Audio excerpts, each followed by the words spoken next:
permitted to clean this up, I think we have the last question here. Yeah, I'd like to know, there's been a lot of technical jargon and all that and everything. A lot of it goes past our heads, a lot of it doesn't. But I want to ask you five up there, if you live within 1,500 feet of this proposed expansion, and you had to sleep every night within 1,500 feet, you had to walk your kindergartners to school back and forth twice a day.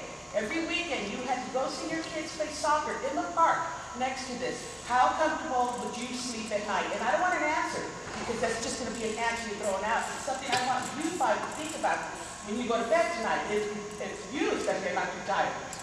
How comfortable would you all sleep at night if you had to do this? Because I don't think any of you live in this neighborhood. But if you had to take your children right next door every day, would you be sleeping soundly, knowing that that's what you had to do? Because that's what we all have to do. Great, thank you very much. Yes, Teresa. Yeah, sometime this week there was a red truck that was at this existing peaker plant, and we were assuming that it was an ammonia truck that was filling because it was idling for several hours, which is, of course, also against state law. Well, yeah, that's something to bring up with the existing permitting. Yeah. We were wondering why it was there. And also... yeah, that's outside of this proceeding. And we're out there, like yesterday morning, and we were looking at the plant. It wasn't operating, but yet you could see something was coming, some emission was coming out of there. Because you could see the heat waves. So when the heat waves come out, the emissions come out with them, I assume, right? Well, yeah, that's unfortunately, that's outside of the proceedings. I can't really speak to the other plan. Well, it was not. Well, if we can't believe that they're doing what they're supposed to do with the existing plant, why should we believe they'll do what they're supposed to do with the new plant? Well, that's the thing I can't speak to. I'm not it's not under my jurisdiction, so I don't know the conditions that they were to operate that plant, or that the original operator was supposed to operate, and what it should be operated under. So that's all I can say is I have no information on what their permit conditions are, so I can't speak to whether they were operating within those conditions. There's also absolutely no security there. I mean, they have in their and that will be addressed in our, Alvin, one of the things he does look at is he looks at security, you know, in the public health section. You know, we address that. Mainly after 9/11, as you can imagine, the Energy Commission is very cognizant of, you know, safety around power plants, and there's been a lot in our conditions to address that in plants that have been permitted since then.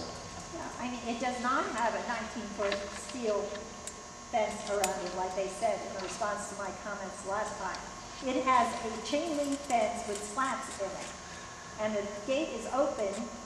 It's been open the last 3 times I've been down there. As I said, that's outside this proceeding, so I need to finish up, and I think we're... Well, the land use thing, though, I would like to see exactly where there is some other place where there is a plant 350 feet from people's houses. Because all of the ones that I have researched, the closest I can find anywhere is 1,000 feet in Sun Valley.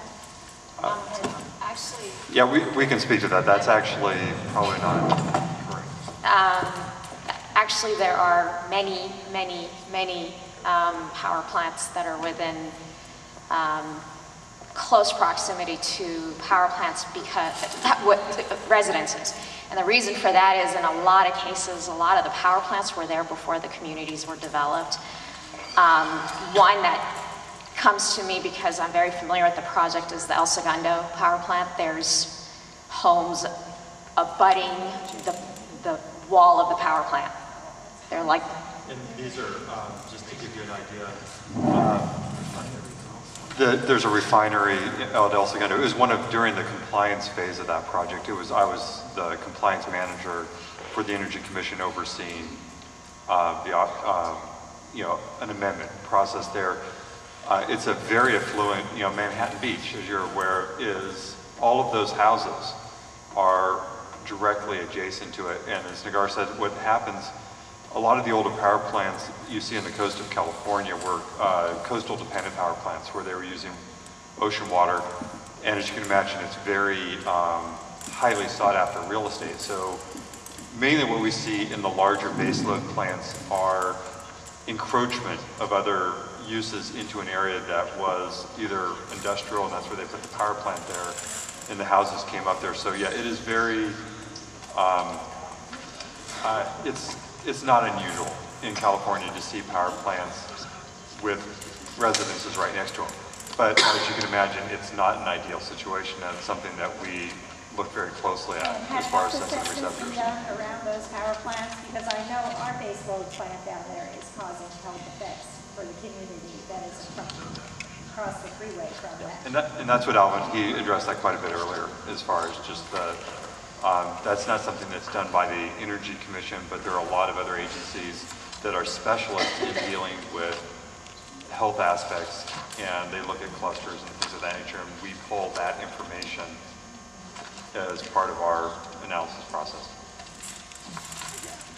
One more thing on that, though. I mean, I remember, and we'll submit this in part of our additions, maybe, to our data request, but I know Latino Issues Forum did an analysis, and some of them are near affluent white communities. Many of them are near environmental justice communities. And so I think that, you know, one, it would be nice to have an assessment in the analysis of, you know, where are these peakers being located, whose neighborhoods are they in, how close are people. I mean, that might be helpful to get us to kind of see. Actually, many of the coastal power plants, including El Segundo and Carlsbad, are not in EJ populations. And as far as the study that you're talking about, the Energy Commission did do, sort of at a planning level, did a study on the coastal power plants, which actually addresses what you're exactly talking about.